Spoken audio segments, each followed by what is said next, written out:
नमस्कार शेतकरी बांधवांनो, कांदा उत्पादक शेतकरी बांधवांसाठी आताच्या क्षणाची सर्वात महत्त्वाची अपडेट आहे। कांद्याची निर्यात बंदी उठणार का, भावात वाढ होणार का, कांद्याचे भाव वाढणार का, वाढणार तर कशामुळे वाढणार, कधी वाढणार, निर्यात बंदी उठणार कधी उठणार, कशामुळे उठणार, त्या संदर्भातील सविस्तर संपूर्ण लाईव्ह अपडेट महत्त्वाची बातमी आपण या व्हिडिओच्या माध्यमातून जाणून घेण्याचा प्रयत्न करा। तर महाराष्ट्रातील तमाम कांदा उत्पादक शेतकरी बांधवांना एकच विनंती आहे, व्हिडिओ शेवटपर्यंत बघा, अतिशय महत्त्वाचा हा व्हिडिओ आहे।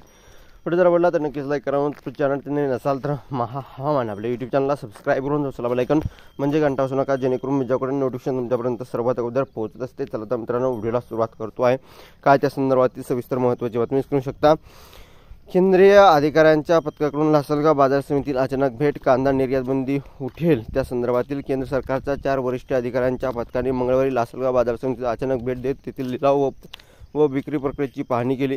त्याचप्रमाणे या पथकाने नाफेड आणि एनसीएफ मार्फत चालू असलेल्या कांदा खरेदी प्रक्रियेची माहिती घेत उपस्थितीबरोबर चर्चा केली। यावेळी शेतकऱ्यांनी निर्यात बंदी कायमस्वरूपी उठवण्याची मागणी केली आहे। कांद्याचे उत्पादन खर्च, बाजारभाव तसेच निर्यात विषयक धोरणं आणि शेतकरी तसेच व्यापारी वर्गाच्या अडीअडचणीबाबत चर्चा करण्यासाठी केंद्र सरकारच्या कृषी आणि शेतकरी कल्याण मंत्रालयाअंतर्गत विविध विभागाचे बीके पृष्टी, विनोद गिरी, पंकज कुमार व सोनाली बागडे या अधिकाऱ्यांनी पथकांकडे लासलगाव बाजार समितीत या ठिकाणी पाहणी केली आहे।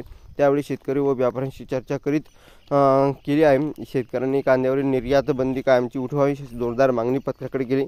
या पथकाने लासलगाव बाजार समितीमध्ये सुरू असलेल्या लिलाव प्रकारची पाहणी केली। तेथील कांदा विक्रीसाठी आलेल्या शेतकऱ्यांशी बाजारभावाची चर्चा करून त्यांचे प्रश्न जाणून घेतले। यानंतर लासलगाव बाजार समितीतील नाफेड आणि एनसीएफ मार्फत सुरू असलेल्या खरेदी केंद्राची पाहणी करून तेथील शेतकऱ्यांनी यातील त्रुटीबाबत विचारणा केली। यावेळी बाजार समिती पथकांना अधिकाऱ्यांचा सत्कार करण्यात आला आहे। तर ही होती महत्त्वाची अपडेट। धन्यवाद मित्रांनो, माझा व्हिडिओ शेवटपर्यंत लाईक करा, शेअर करा, सबस्क्राईब जय महाराष्ट्र, लाईक आणि सबस्क्राईब कमेंट करा। तर व्हिडिओ पुढे तोपर्यंत थांबतोय। जय महाराष्ट्र, धन्यवाद। व्हिडिओ